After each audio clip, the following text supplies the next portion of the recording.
जय श्री जगन्नाथ भाई माने जय श्री जगन्नाथ। सर्वप्रथमे गुरु गणपति जगदम्बा को प्रणाम पूर्वक आज आम वास्तु सेशन स्टार्ट करिवा।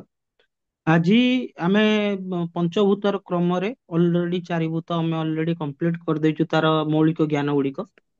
आज आमे स्टार्ट करिवा भूमि पृथ्वी तत्व आर्थ एलिमेंट विषय रे स्टार्ट करिवा। तो एई आर्थ एलिमेंट सर्वप्रथमे मु आपण मानक कहि रखे आर्थ एलिमेंट विषय रे आग आमे जानि जिबा तापर आमे स्टार्ट करिवा। सर्वप्रथम हमको मन रखिବାକୁ पड़िବ दिग अनुଯାୟୀ स्थिति କୋଉ ଦିଗରେ କଣ ଏଲିମେंट ସେ ଜିନିଷଟା ଆପଣ ଆମକୁ ଭଲସେ ମନେ ରଖିବାକୁ ପଡିବ। ଏଟା ହେଲା ଆକାଶ ନର୍ଥ ସାଉଥ ଇଷ୍ଟ ୱେଷ୍ଟ। वेस्ट। ଠିକ ଅଛି ନା। हम्म। ଏଟା ହେଲା ଜଳ, ଏଟା ହେଲା ଅଗ୍ନି, ଏଟା ହେଲା ବାୟୁ, ଏଟା ହେଲା ପୃଥିବୀ। पृथ्वी। ତେଣୁ ଏଇ ଜଳ ବାୟୁ ଅଗ୍ନି ଏଇଟା ଆମେ ଅଲରେଡି ଏ ଆକାଶ ସାରି ଦେଇଛୁ, ବାୟୁ ସାରି ଦେଇଛୁ, ଜଳ ସାରି ଦେଇଛୁ, ଅଗ୍ନି ସାରି ଦେଇଛୁ। ଆଜି ଆମେ ପୃଥିବୀ ପଢିବା। ପୃଥିବୀର ଡିରେକ୍ସନ କୋଉ ଡିରେକ୍ସନରେ ରହିଲା ପୃଥିବୀ ତତ୍ୱଟା ଆର୍ଥ ଏଲିମେଣ୍ଟ ଟା ନା ସାଉଥ ୱେଷ୍ଟ ଡିରେକ୍ସନରେ ରହିଲା। ଠିକ ଅଛି ନା। ଏଇଟାକୁ ଯଦି ସ୍କ୍ରିନଶଟ ନେବାକୁ ଚାହିଁବେ ଆପଣ ମାନେ ନେଇପାରିବେ, ନହେଲେ ତ ଅଛି ଭିଡିଓ ଅଛି ଆପଣ ମାନେ ଆରାମସେ ଦେଖିପାରିବେ।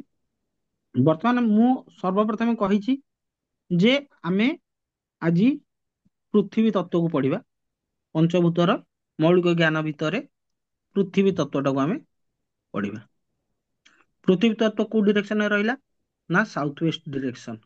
ସାଉଥ ୱେଷ୍ଟ ମାନେ ଦକ୍ଷିଣ ପଶ୍ଚିମ ଟା ହଉଛି ଆମର ପୃଥିବୀ ବା ଆର୍ଥ ଏଲିମେଣ୍ଟ। आर्थिक। Yes। ତାପରେ ମୁଁ ସବୁ ତତ୍ତ୍ୱ ପଢେଇଲା ବେଳେ ଗୋଟେ କଥା କହିଛି, ଆଜି ବି ସେଟା ରିପିଟ କରୁଛି ଯେ ଯେକୌଣସି ତତ୍ତ୍ୱ ଗୋଟିଏ ତତ୍ତ୍ୱରୁ ସୃଷ୍ଟି ହୁଏ, ଗୋଟିଏ ତତ୍ତ୍ୱରୁ ନଷ୍ଟ ହୁଏ नष्ट है।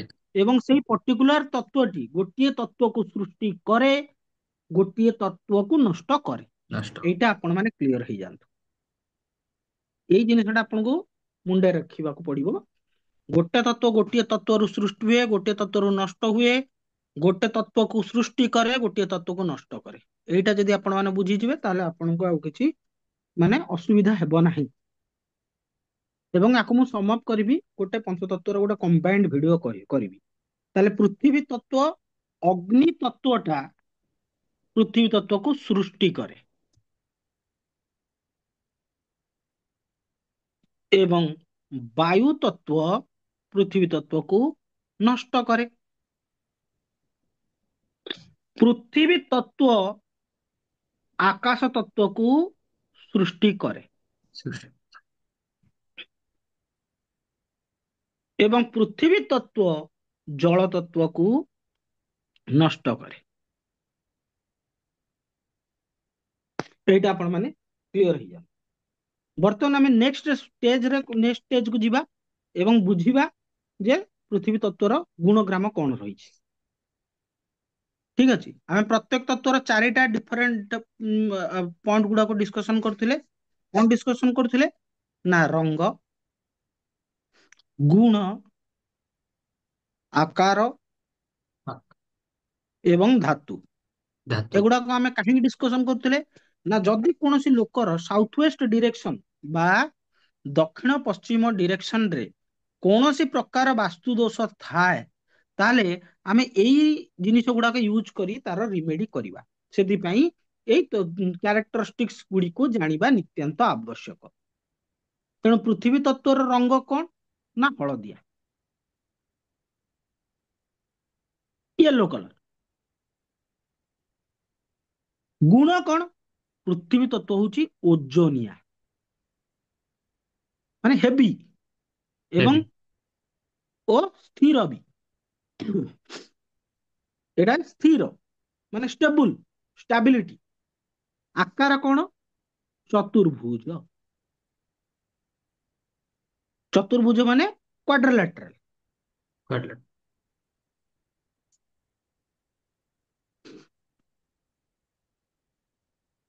ଠିକ ଅଛି। ଆଉ ଧାତୁ କଣ? ପିତ୍ତଳ। ଏ ଜିନିଷଟା ଆପଣ ମାନେ କ୍ଲିୟର ହେଇଗଲେ। ହୁଁ।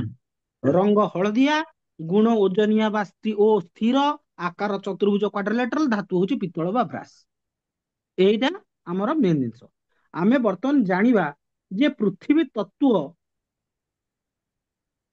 ଯାହାକୁ ଆମେ ମାତା ବୋଲି ଧରତୀ ମାତା ବୋଲି ସମ୍ବୋଧନ କରୁ, ମାନେ ପୃଥିବୀକୁ ଆମେ ମା ବୋଲି କହୁ, କାରଣ ଆମେ ଏଇଠି ଜନ୍ମ ନେଉ।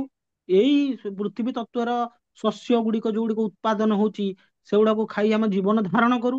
ଇଏ ଆମକୁ ଘର ଦିଏ, ତାରି ଉପରେ ଆମେ ଘର କରି ରହିଛୁ। ଇଏ ଆମକୁ ନର୍ଚର କରେ, ସେଥିପାଇଁ ଆମେ ତାକୁ ମା ବୋଲି ସମ୍ବୋଧନ କରିଥାଉ। ୟାର ପୃଥିବୀ ତତ୍ତ୍ୱର ମଧ୍ୟ ଚୁମ୍ବକୀୟ ଶକ୍ତି ରହିଛି, ନିଜର ମ୍ୟାଗ୍ନେଟିକ ଶକ୍ତି ରହିଛି, ଏବଂ ସୂର୍ଯ୍ୟଙ୍କର ମହାକର୍ଷଣ ଶକ୍ତିରେ ସିଏ ବୁଲୁଛି। ଠିକ ଅଛି ନା? ହୁଁ। ତେଣୁ ଏଇ ଯୋଉ ପୃଥିବୀ ତତ୍ତ୍ୱ କଣ ଦିଏ ଆମ ମାନଙ୍କୁ, ଗୋଟେ ଲୋକର ପୃଥିବୀ ତତ୍ତ୍ୱ କଣ ଦିଏ ନା, ସର୍ବପ୍ରଥମେ ଦିଏ ଦୃଢତା, ତାପରେ ଦିଏ ସନ୍ତୁଳନ, ତାପରେ ଦିଏ ଟାଣପଣ, ତାପରେ ଦିଏ ଅସୀମ ଧୈର୍ଯ୍ୟ। ପୃଥିବୀ ପୃଷ୍ଠରେ ଆପଣ ପୁରାଣ ଶାସ୍ତ୍ର ପଢିଥିବେ, ଯେତେବେଳେ ପାପର ଭାର ବଢିଯାଏ, ଯେତେବେଳେ ଅନ୍ୟାୟ ହୁଏ, ପୃଥିବୀ ମାତା ଯାଇକି ନାରାୟଣଙ୍କୁ ଗୁହାରି କରନ୍ତି, ପ୍ରଭୁ ମୋର ସନ୍ତାନ ମାନେ ଯୋଉମାନେ ଅଛନ୍ତି ପୃଥିବୀରେ, ପାପୀ ମାନଙ୍କର ଭାର ବଢିଗଲା, ଆପଣ ଦୟାକରି ଅବତାର ଗ୍ରହଣ କରନ୍ତୁ ଏବଂ ପାପୀ ମାନଙ୍କୁ ବିନାଶ କରନ୍ତୁ। ତେଣୁ ସେଇଠୁ ନାରାୟଣ ରିକ୍ୱେଷ୍ଟ ମାଧ୍ୟମରେ, ନାରାୟଣଙ୍କୁ ହଉ ବ୍ରହ୍ମାଙ୍କୁ ହଉ, ମା ପୃଥିବୀ ଯାଇକି ରିକ୍ୱେଷ୍ଟ କରନ୍ତି, ମହାଦେବଙ୍କୁ ହଉ ରିକ୍ୱେଷ୍ଟ କରନ୍ତି।